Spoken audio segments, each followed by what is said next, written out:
Apparently. Not the first time. Can I see the color?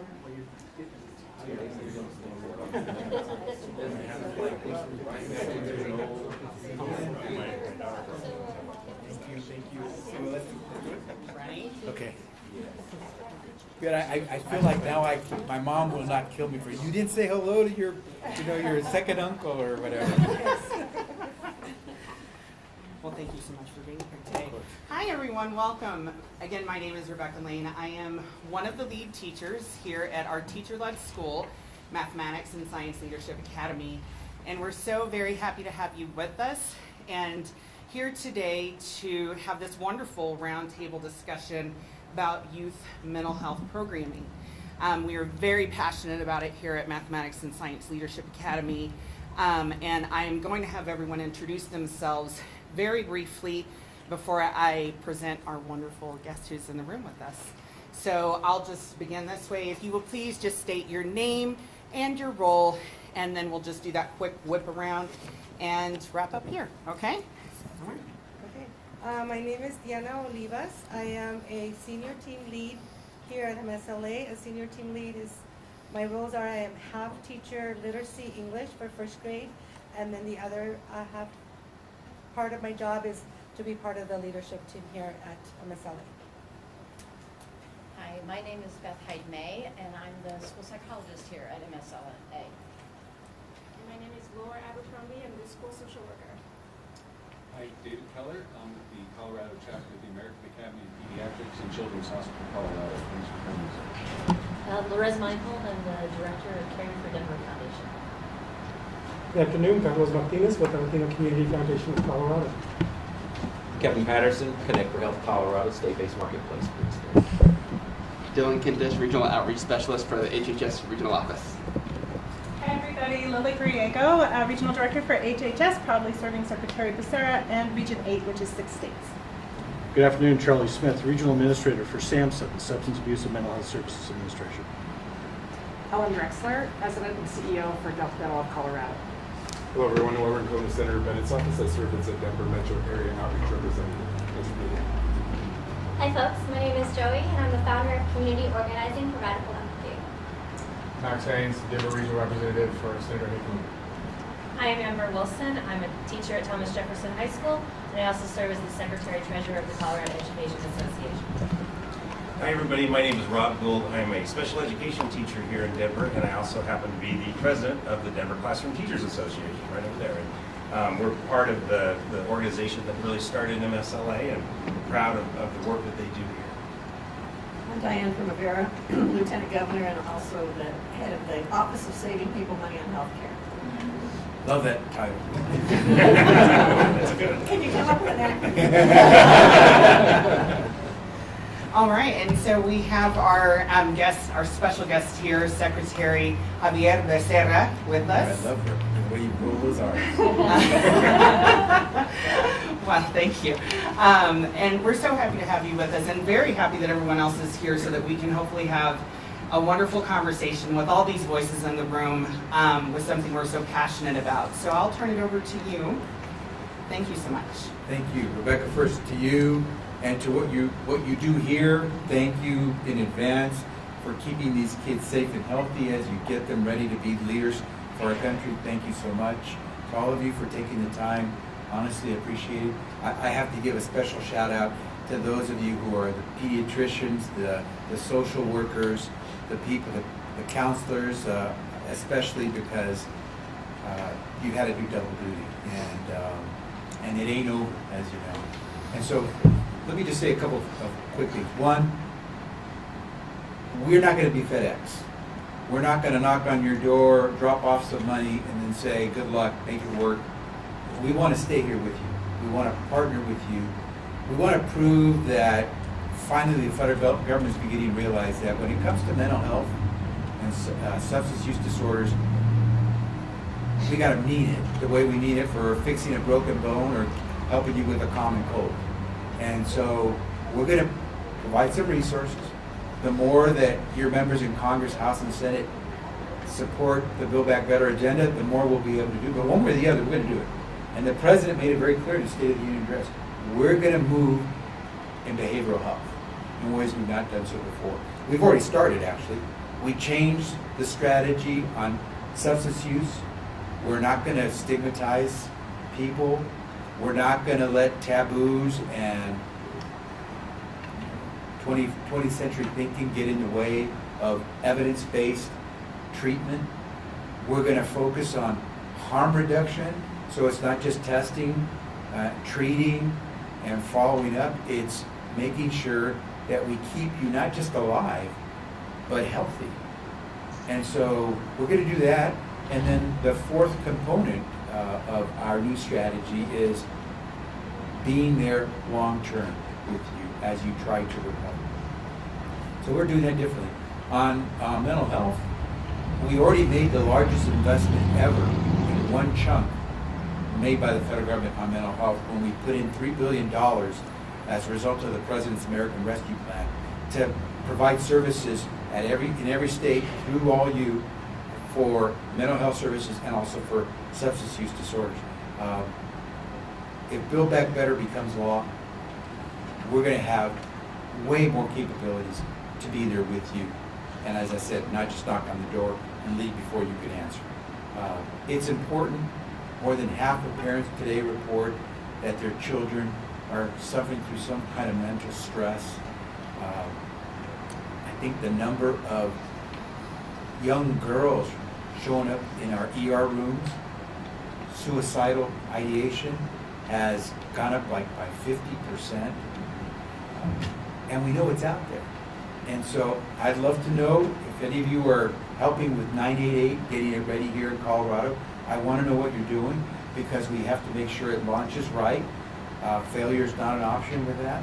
And we want to work with you. We've already put in more than $300 million trying to help states get ready to stand up their portion of the network.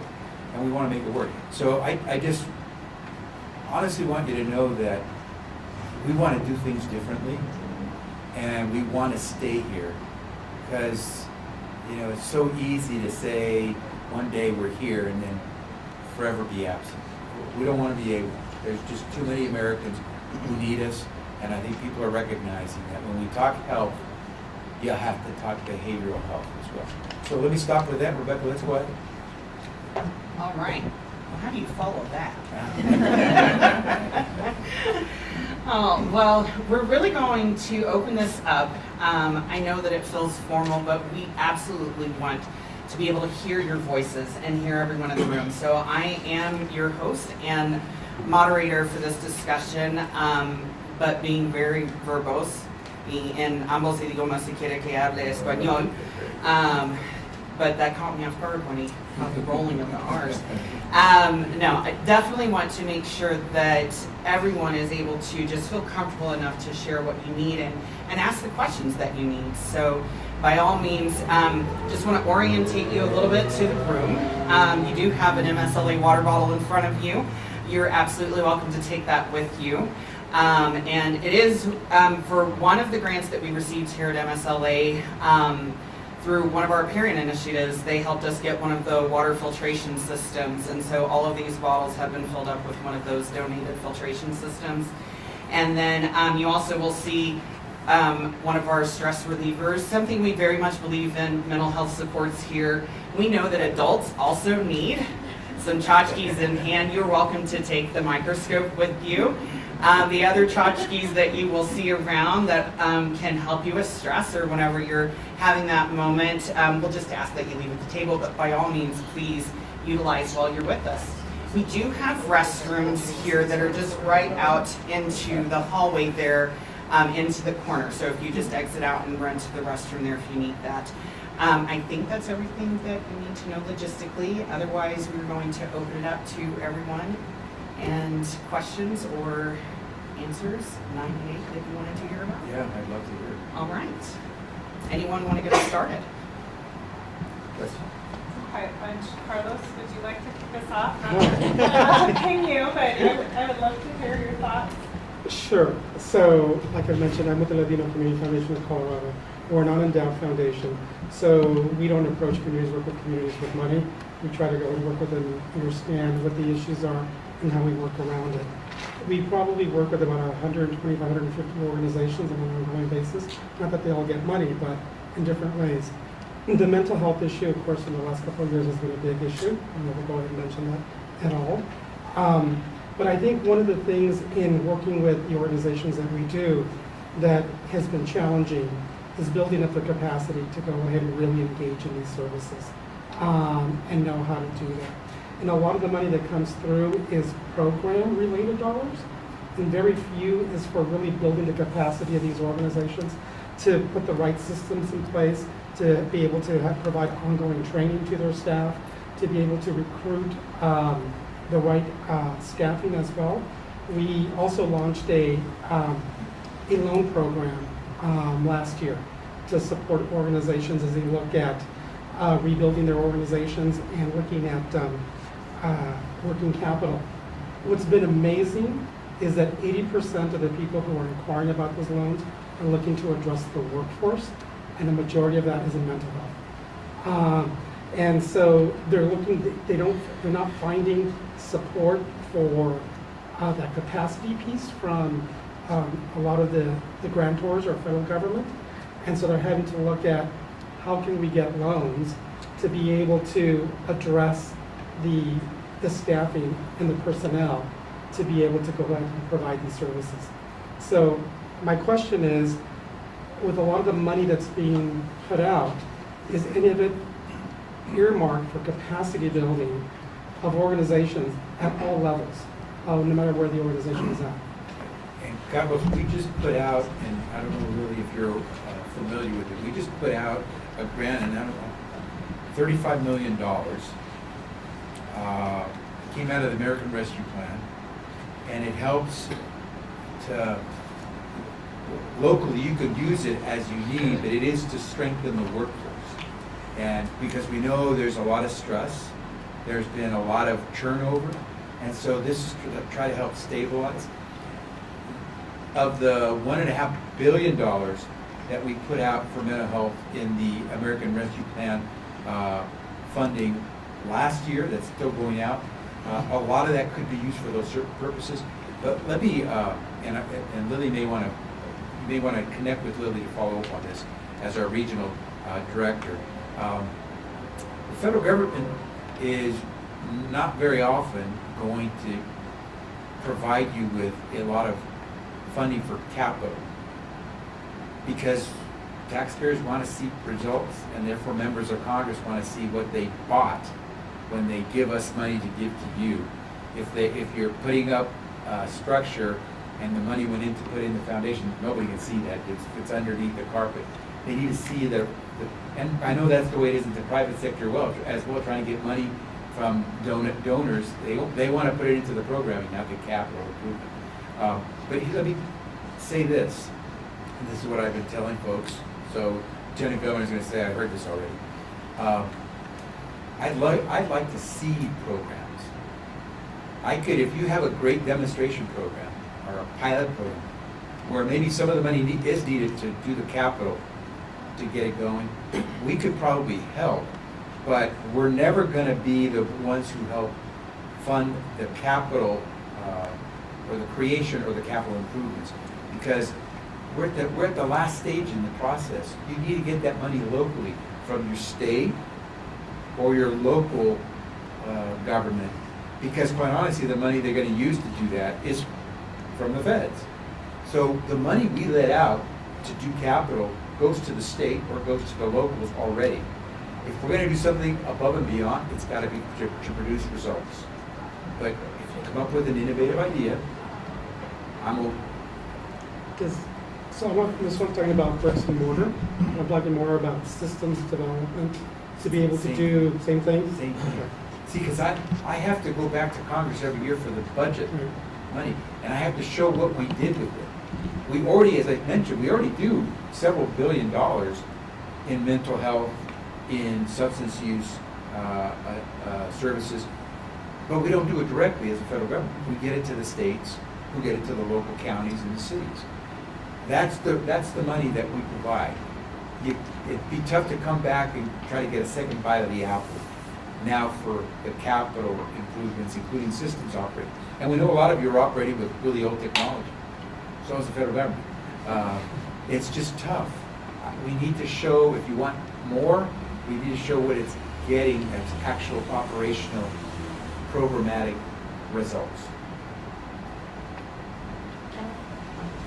Okay, my name is Lorez, Caring for Denver Foundation. So we were a foundation created by the voters of Denver to raise a 1% sales tax specifically for mental health and substance misuse. So we have gotten out $59 million to 163 organizations over the last 2 years, and just gave away $10 million for youth mental health. And youth reviewed a lot of the grants, and I think part of what I know, which is extremely important to Carlos and us as well, but isn't always supported by other funders. And so maybe there has been always a big focus on evidence-based, evidence-informed, but what we find a lot is that doesn't work for all communities. And so we really use the terminology community-informed. And what that looks like is not, especially for youth now, as we've talked to you, they don't want necessarily always that talk therapy, somebody sitting across from them, but they'd like to see therapy in movement, therapy in art, therapy. And so it's what maybe sometimes to some folks, especially in city or state or even federal, can feel softer. But it is really having an impact, especially as we talk about our Latino communities, our Black communities, approaching mental health and substance misuse in those trusted spaces is so important. And those aren't always our traditional providers. And so just really, I guess to build off on what Carlos was asking, as we see some of these dollars released, sometimes there's so many restrictions that a lot of community-based organizations that are doing different and innovative things can't get access to those dollars. And we've really tried to break that down and bridge those gaps, but we don't always see that. Some of our state and federal partners following the same way. Of course, we go back a long way, and Dianne is never that way. I'm like, Lieutenant Governor, Senator, but she's always been a big champion of a lot of community organizations and really shaping that. So, but again, we see a lot of rules and regs that really make it hard for that kind of innovative work to happen. As I'm so concerned, I'm so glad you said that, because as we were establishing the Behavioral Health Task Force and the Behavioral Health Administration, I asked the group, what keeps you mentally healthy?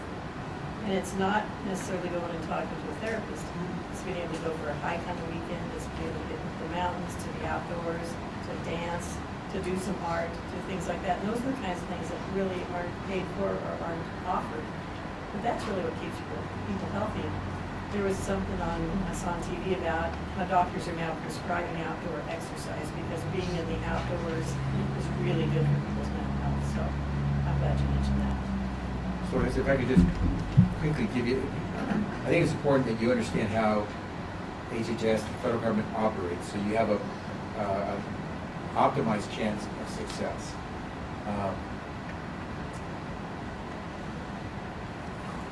When it came to the issue of, let me give you the example that comes front and center in my mind, our new strategy on drug use, we decided we're going to let the federal government now support, which is not done before, the distribution of fentanyl strips. Now, before the complaint was, you're helping people know that it's okay for them to take that drug. That's not good. You're promoting drug use. And there's people who still feel that way. Well, we want to save a life. And if you may be taking a drug that's laced with fentanyl, you just don't realize how potent that fentanyl is, and a lot of our fellow citizens are dying. So we think it's more important to save a life, because the evidence shows that we do save lives by letting people know what they're about to put in their body. Here's the difficulty. It took forever to get to the point where we could support those who are already on the ground doing fentanyl strips distribution, because we had to have the evidence show us that it was saving lives. There are a lot of restrictions, there are a lot of shalls, and there are a lot of checking the boxes you have to get federal money.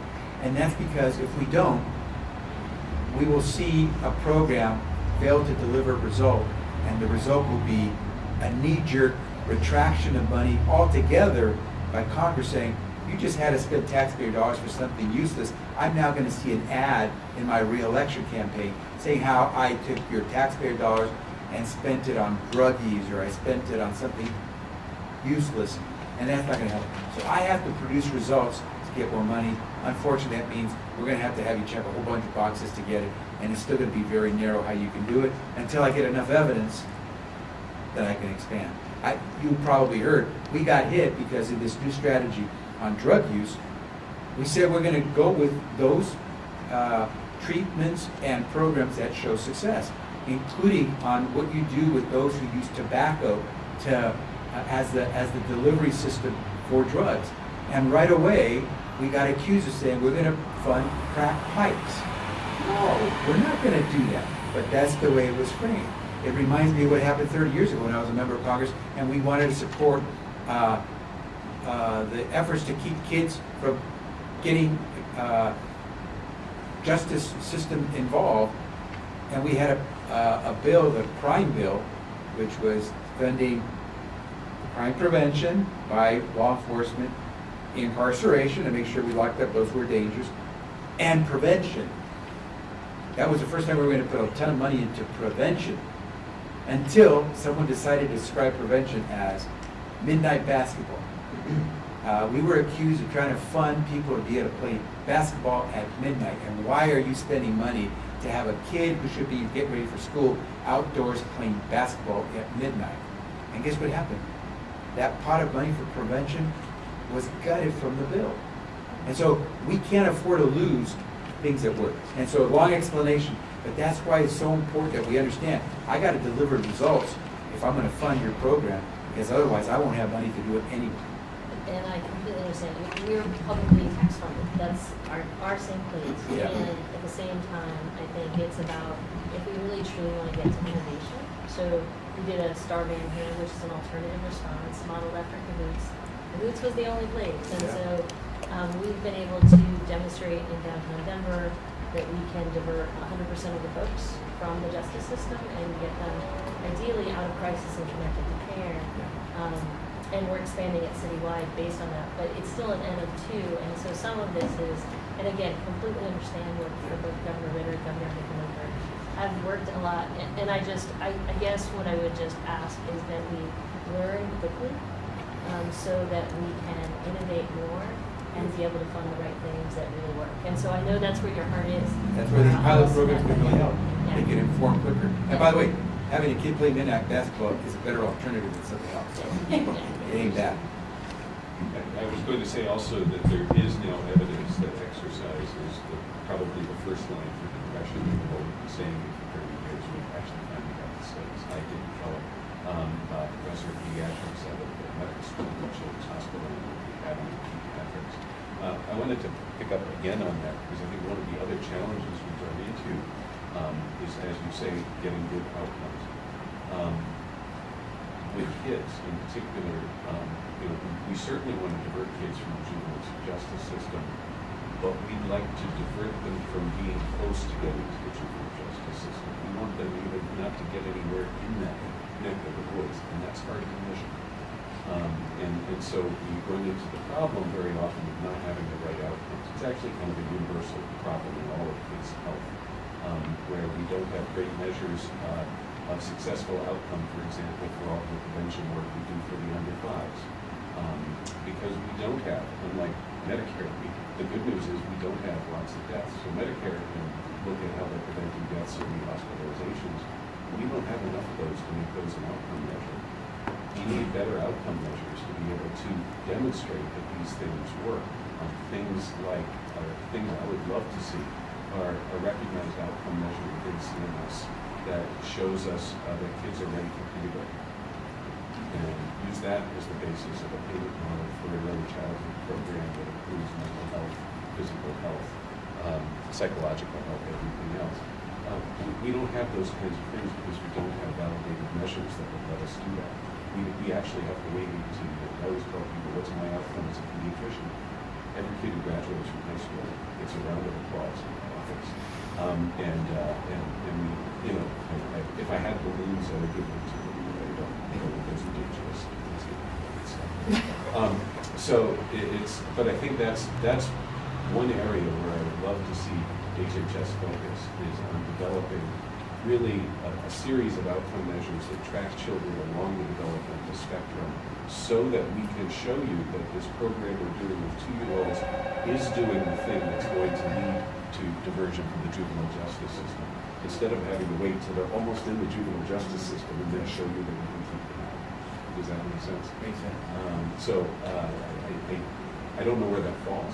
I don't know who owns that within the system, but it would be a lot more. ASPE probably would work on that. As I mentioned, I work for the once upon a time. Yes, I'm sure they would love to work on that. So anyway, the other thing I just wanted to highlight is one of your C programs here in Colorado is paying off beautifully. I'm wearing a hat that says COMCAT on it, which is a PMCA. That's one of our pediatric mental health care access programs. That's the one you funded through HRSA. Thank you very much. And it's so popular. It had its first hearing in the State House Wednesday, days fast because the state is now taking and funding it with some of its relief money, and we are, the chair at the end of our hearing said, we love this program. Everybody loves this program. Why would you not want to do this? So thank you so much for this evening. Dave, you're the best advertisement I can ask for promoting these pilot programs. Thank you.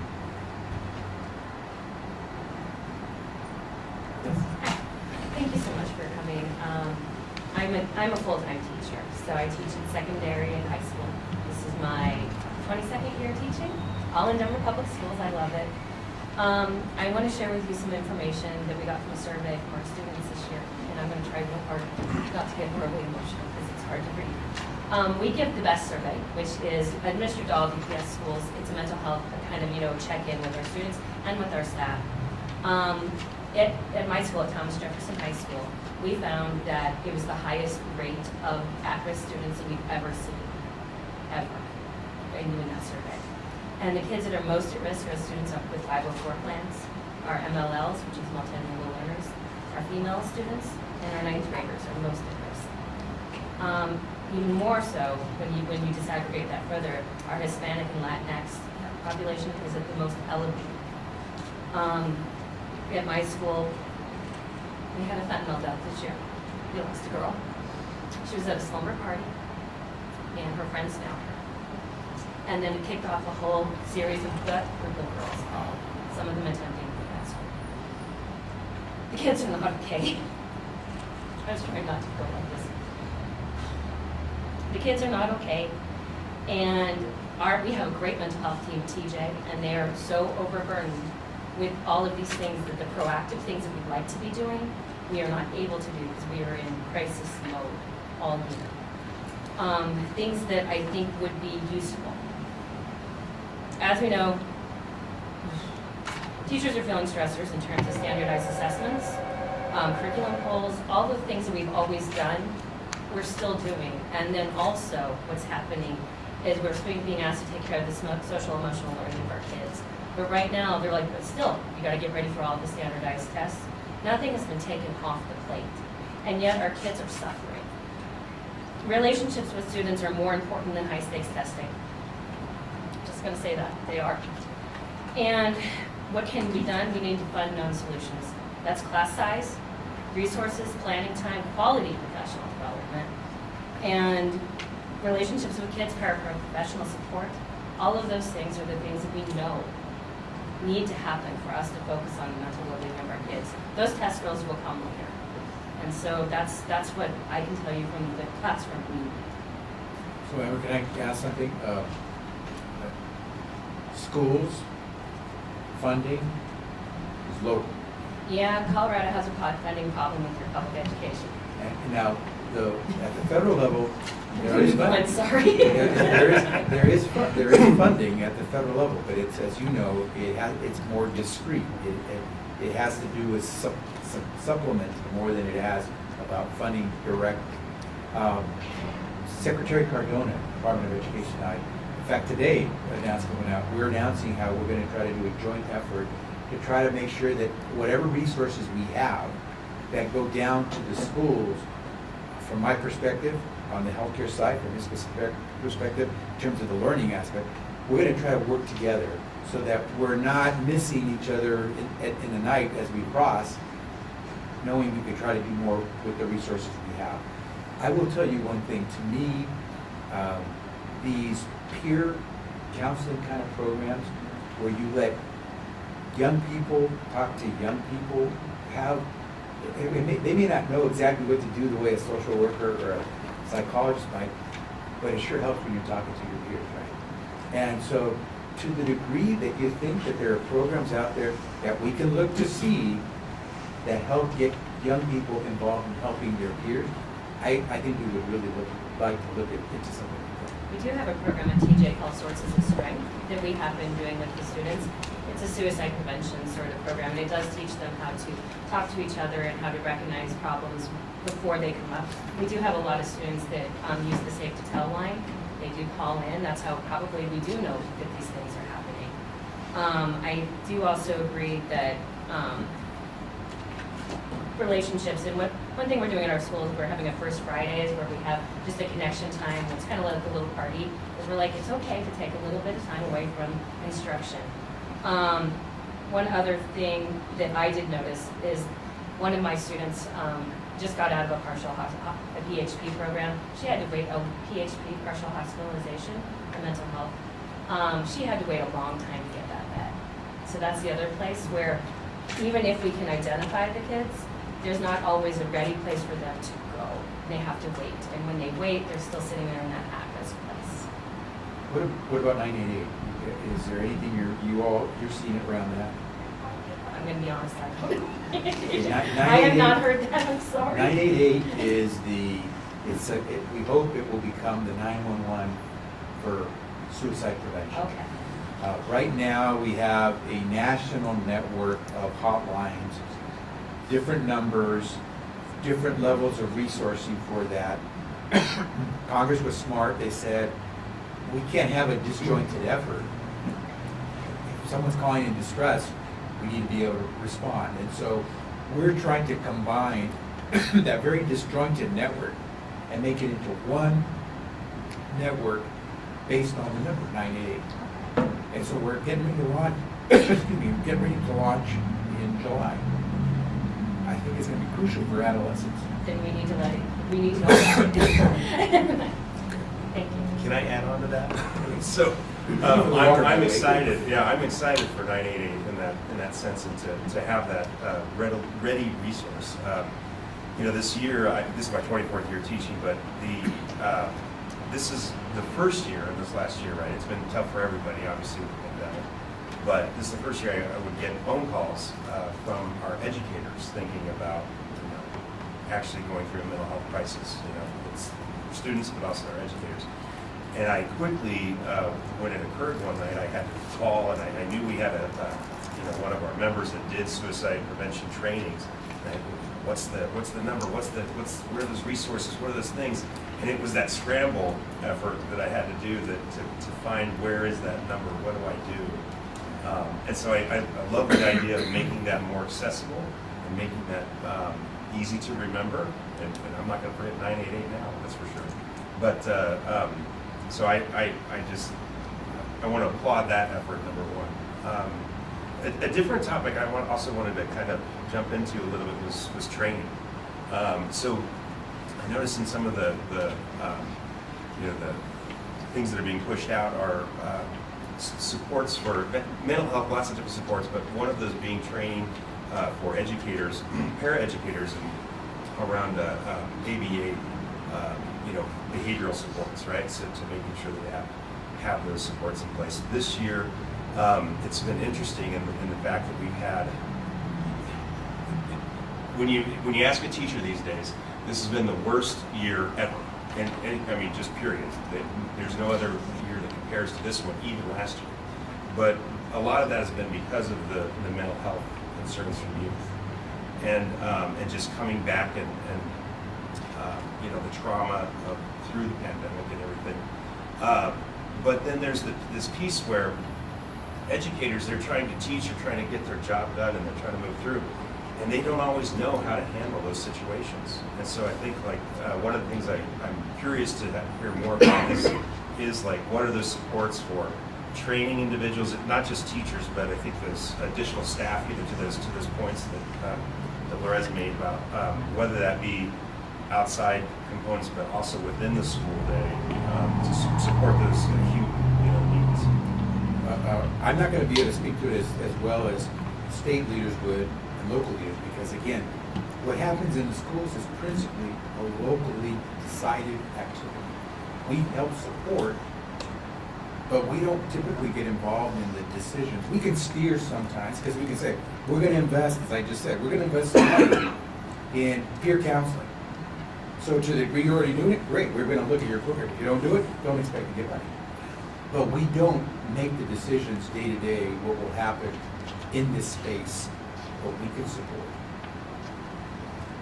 And I think that's where any way to think about what are those supports we have in place, whether they be training for teachers, whether they be training for paraeducators within the schools, and really understanding why the behavior's happening with kids, right? Because educators are often so pulled in so many directions. To Amber's point, we always put things on educators, we never take away. And then that really, for our students, it makes it difficult for them to, when they have a crisis or when they have a challenge, to really access the care they need. Yeah, I think one of the things when we're talking about solutions, even prior to COVID, we saw just the dramatic shifts here in Denver with our, just the housing market and how everything was impacting all of our families here, especially in Southwest Denver. I mean, we're talking about enrollment crisis now in a way that it's just astronomical, the difference that we have this year compared to last year and the previous year. And so that was even prior to COVID. And so I happen to be a leader at a teacher-led school that I think that's one of the pieces is that we try to never be so far away from the classroom and so far away from what the realities that teachers are facing. And I know a lot of my peers as principals at other schools are feeling that same pressure, but specifically at our teacher-led model, we're able to really dig in and be hands-on with our kids. But we prioritize class sizes being smaller. We always have, no matter the size that we were, we would put our funding into our human resources. And, myself as a leader, I have a background in psychology. And so it is a priority for myself. And so I understand as a leader how critical that is to take care of my teachers, and because they are the teachers that are taking care of my little ones. And so that's not just at that teacher level, it's about taking care of our teachers. One of the challenges that we have had is that there are basically wait lists to get mental health supports for educators. And so while Denver Public Schools has a wonderful employee assistance program, you go on a wait list. I mean, you can call a phone number, but it doesn't mean that you can get in to see a mental health therapist right away. So we do the best that we can to mitigate here on the ground. But one thing that we did find that helped our kiddos was just that perspective of saying, you know what, all hands on deck. Let's shift the way that we have to say these are the roles that everybody fits into. So one thing we did when we saw the impact of the housing crisis is MSLA made sure that all of our teachers went through trauma-informed practice training. And that did make quite a difference for coming into this year. And so our teachers also received permission from leadership teams saying, look, it's okay to prioritize a child's social emotional health as much as it is their literacy scores. And so I think there is that component, but how do we make that more systematic? So the best way we know at MSLA is just to lead for it. And so we try to be that model, that pilot. One of the other programs that I would encourage everyone to be looking into is we are going to be participating in the apprenticeship program that DPS has set up through EdConnect, where we will bring high school students in next year as apprentices to work directly with our students in teaching assistant capacity, paraprofessional type capacity, because one of the things we saw was that one of the people able to make such great connections with our students was one of our paraprofessionals who had just gotten out of high school not that long ago. And so we will branch across no matter what human it is, our volunteers. We also work with Metro field placements, to always have any adults that will come into the building that care and want to support our kids, because we know that we have to take that action immediately. And unfortunately, it's not something that definitely at a state level that I can say, okay, we're going to get the funding for this right away. We have to figure out how to make it work. So I just encourage that look of saying, okay, yes, you're right, programming is occurring, and how do we take leadership teams that value mental health as much as all the other learning students go through and lift that, elevate that, and utilize, the best scores, because we do the same thing here, and that is such valuable information. But the way that we've been able to operate, we have taken kiddos that came in that were eloping constantly from the classroom, having all-out tantrums, because it was such an incredible transition for them, that now they are in a much happier place. They come to school smiling again. I mean, the difference now compared to the beginning of the year has been massive. We know the work's not done, but it's just that approach, and we need to figure out how do we elevate that more instead of it constantly being a top-down model.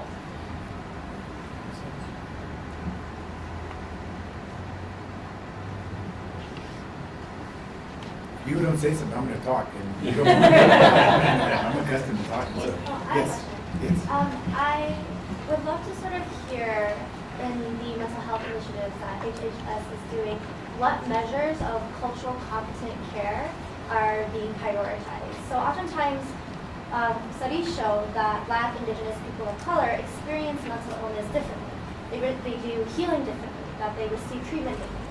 And especially as we know, as several of us know, that a lot of our youth that are experiencing, are at higher risk of experiencing mental illness, are those from BIPOC communities. How can we make sure that what y'all are doing is culturally competent, and how can we support that here too? So what you said, I agree with completely. And again, based on what you've heard me say, what we can do is try to steer, because we don't implement the programs. Those are created at the local level, funded principally through the state, and we provide resources to the state to make it happen. But what we can do is say, as I said earlier, well, if you go in this direction, we'll probably give you some money. One of the things that we're doing is we're saying that we want to see a workforce that's more diverse, so that the people who are proposing these programs and ideas can tell us that these are lived experience informed, so that it's not just someone parachuting in and saying, I think I have the solution to your problems, but it's people who have been in the community, come from the community, who help inform how you move forward in this program. So we're trying to promote that, so that if you want to get some money, you got to show us that you've got folks who are on the ground from there who've experienced that. Secondly, and this goes a little bit afield from what you're saying, but what we do oftentimes is driven by the data, going back to David's point. Oftentimes the data are collected based on experiences and experiments that excluded a lot of these folks that you're talking about. So one of the things we're doing is we're saying, if you want to get funded to do research on this or move a proposal forward, we want to see that the people who are participating in these projects, in the trials, that will produce the data, that will tell us how we do everything for everybody else, includes people from these communities who have often been excluded. So, for example, at NIH, we're making a really strong point that our National Institutes of Health have to make sure that their trials, whether it's for a drug, whether it's a treatment, have to include people who are from these communities that are often missed, but not just them, but the actual researchers have to also be from these communities. Because it's not rocket science. You want to find folks in the communities that have been missed, hire people to do the research who come from those communities. They'll know where to find them. And so we're going to try to move in that direction more. But those things are going to be at that germinating level. It's not going to be the actual on the ground, because again, as I said, I keep trying to explain it, we don't run programs. we support or try to steer those programs. Thank you. So it's definitely really helpful to hear that there are priorities for culturally competent programs like that and funding and that research as well. You know, I think one of the communities we often miss is the disabled community. You know, we talk about different ethnic communities, but we had listening sessions all over the state where we were working on what the solutions were for behavioral health transformation. I think one of the most gut-wrenching listening sessions I went to was from the deaf and hard of hearing and deaf-blind community. I mean, if you try and seek out mental health services and all you do is sign, how do you get it? Unless you go to an interpreter, they may not want an interpreter, you know, if there's an incestuous relationship in the family or things like that. So I think when we talk about culture, we need to talk about the disability community as well. And I worked with special ed kids for a long time, so it's a tough group to get mental health services for, especially kids with IDD and autism and things like that that also have code for psychics. Colin, did you want to make a point? I actually wanted to make a point to my colleague to my left, who's here representing Senator Bennett, I understand.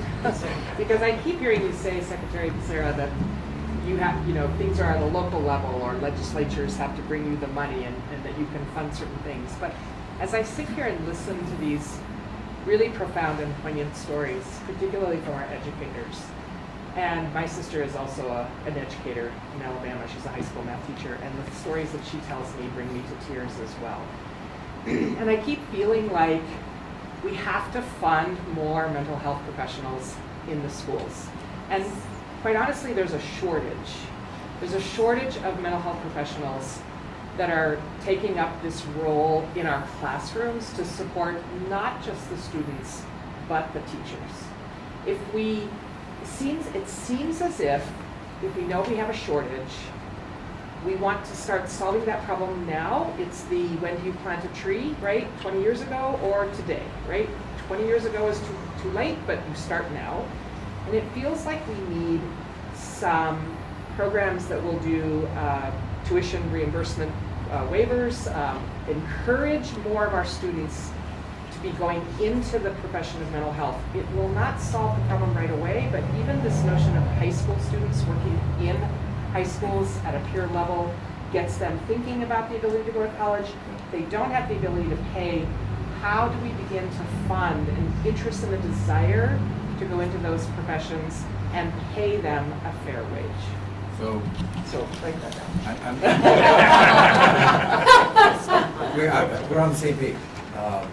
Part of the money that we're going to be putting out, and this joint effort between the Department of Education and Health and Human Services, is to do part of it, is to drive dollars, and as I just finished saying to Joy, drive dollars to create the pipelines for a workforce that has lived the experience that we're trying to tackle.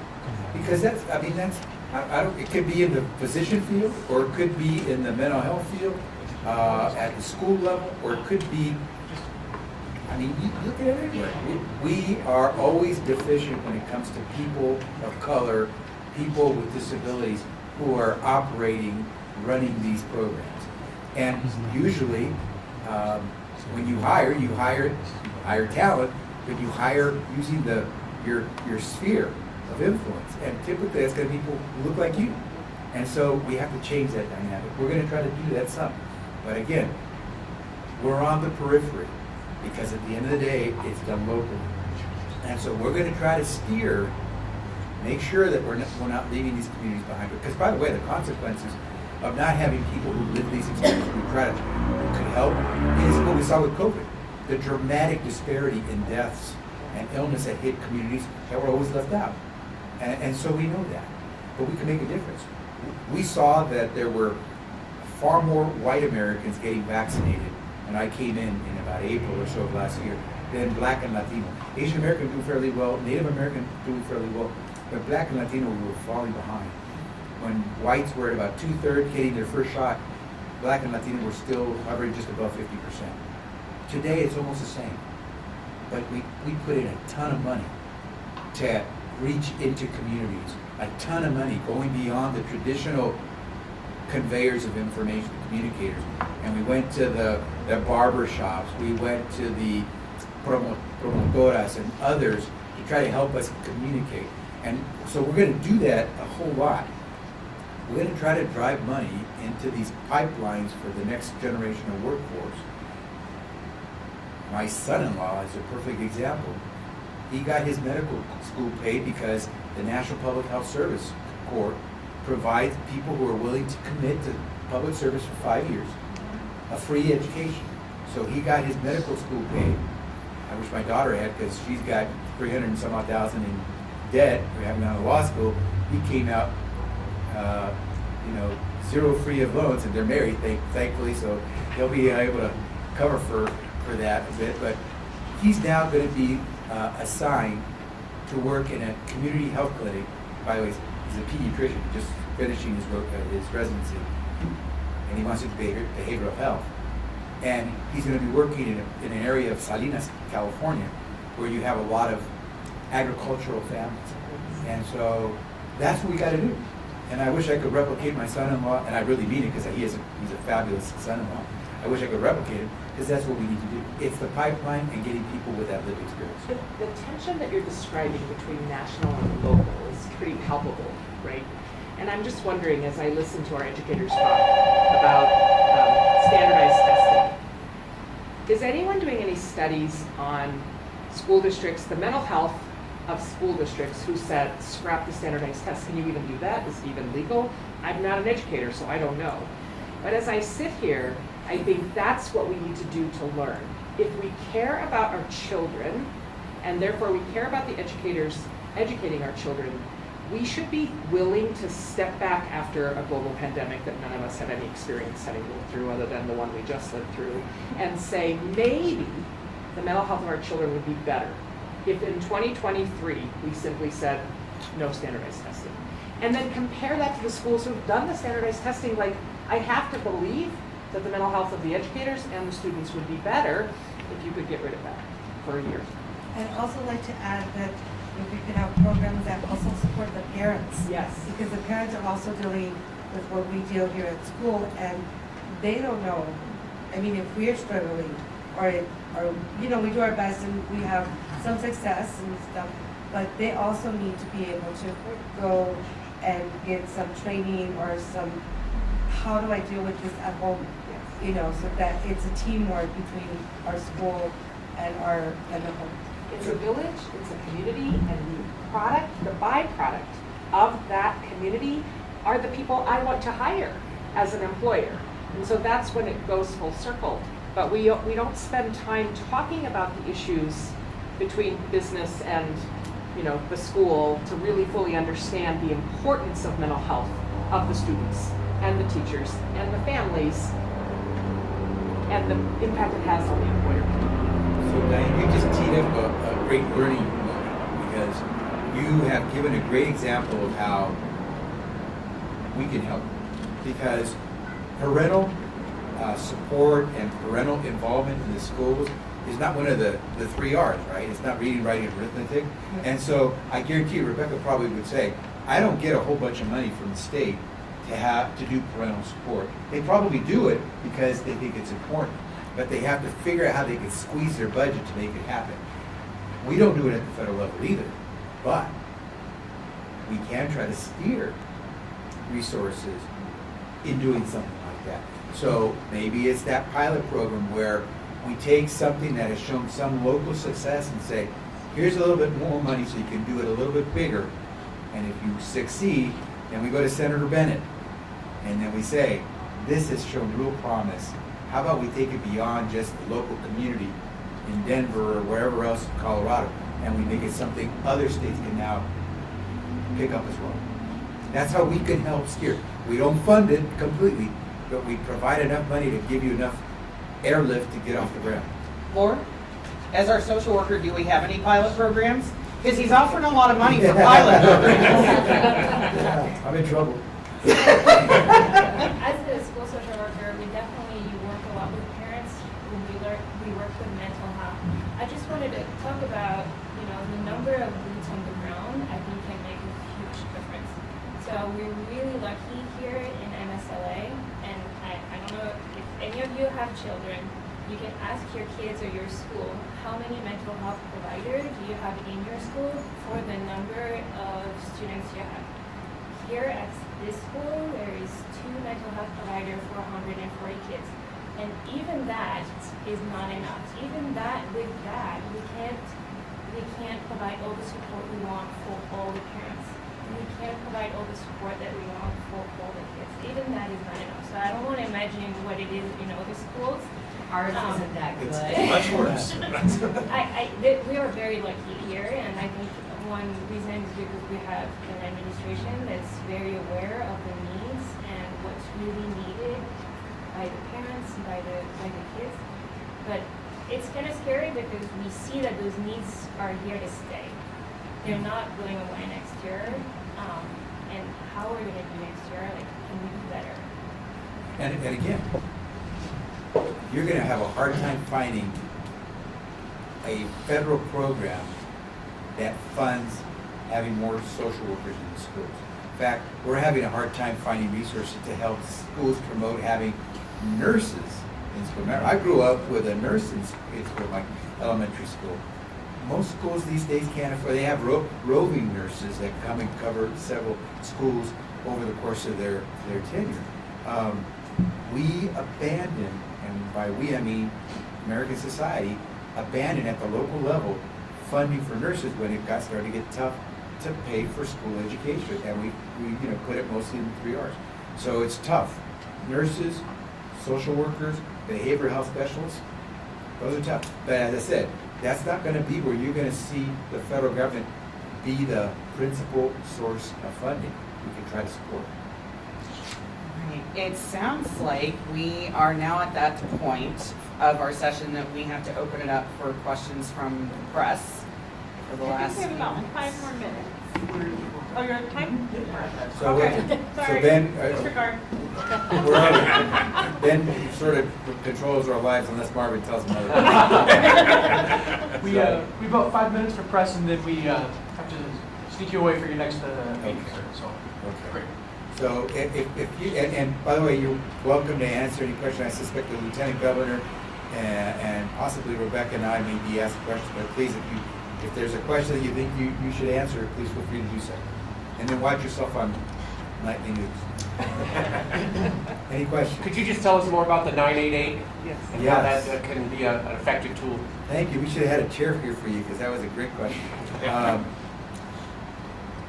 I don't think there's any doubt that today suicide is becoming a tremendous problem, especially now for our adolescents.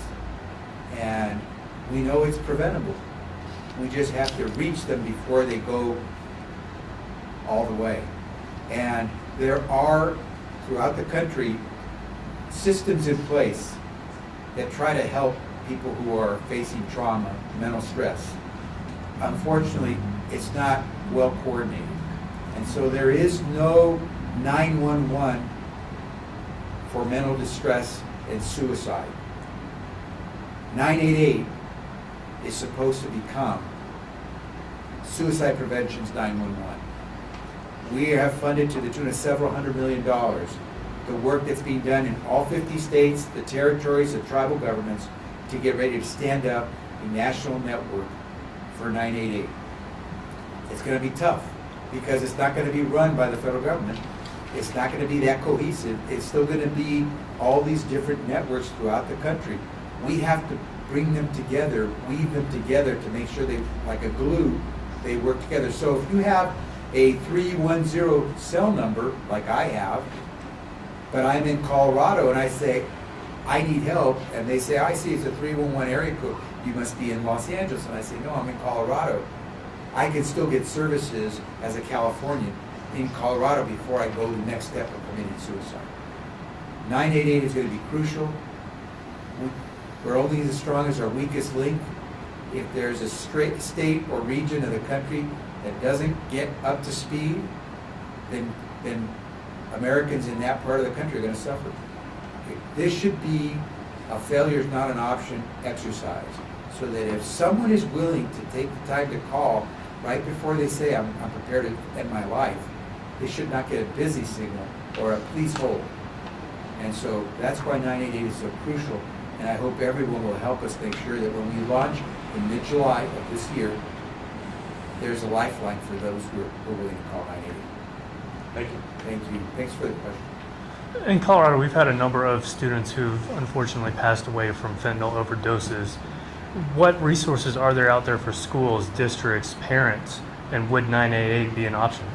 And here I'm going to open it up to the folks here because they'll know better, because again, what is available here in Colorado will be dependent on what the state leaders and the local leaders provide.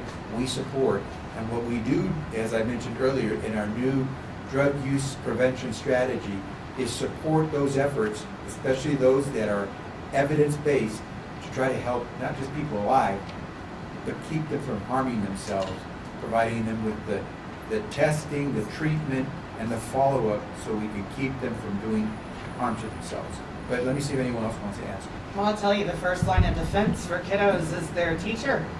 I mean, it's their community within school, and so that's why it's so critical for leadership teams to be able to let teachers know it's okay to prioritize student mental health and for students to be okay social emotionally just as much as making such a high literacy or math score.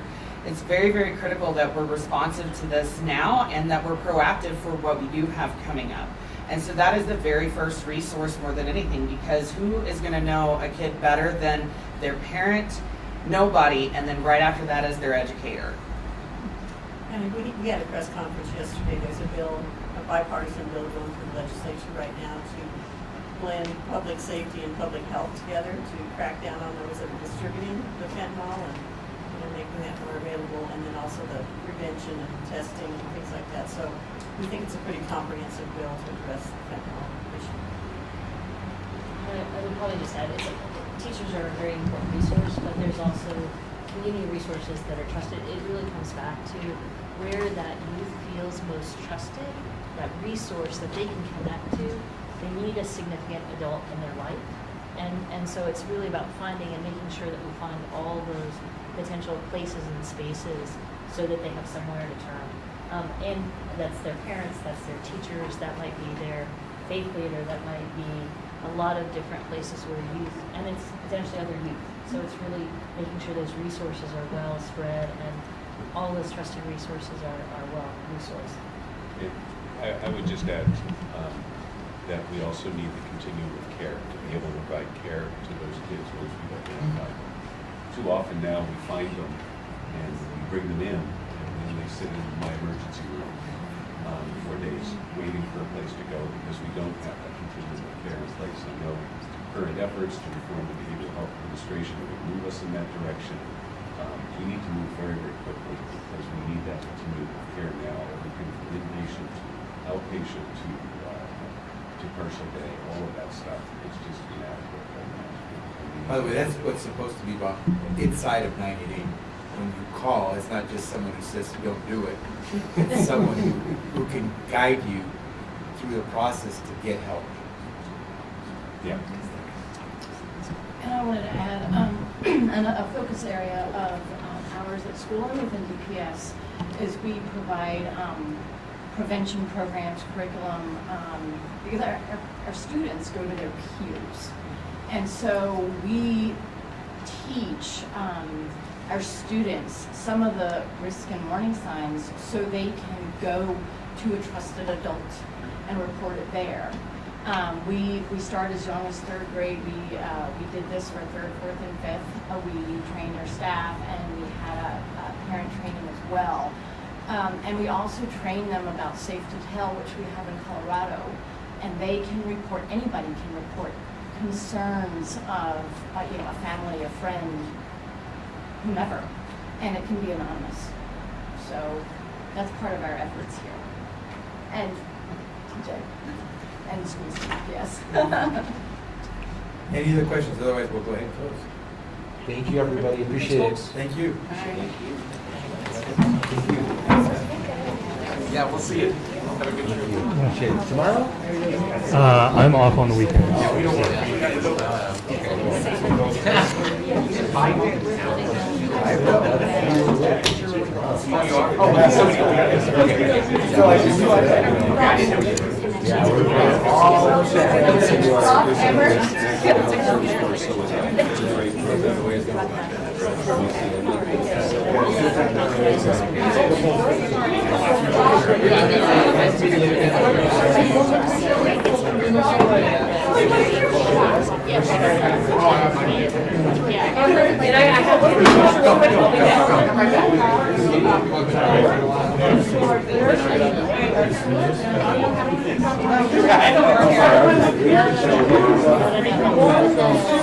One, two, three. Look here, and then look here. Okay, wonderful. Thank you so much. Oh, okay, all right. One more, and then next go. Thank you so much. Thank you. Appreciate it. I'm sorry, I got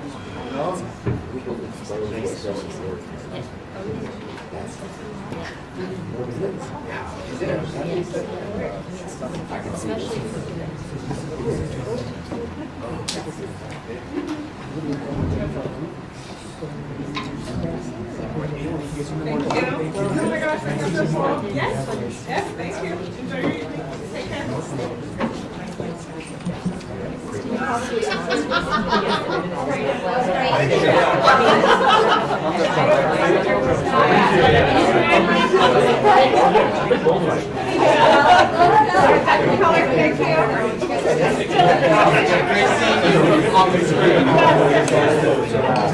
Thank you.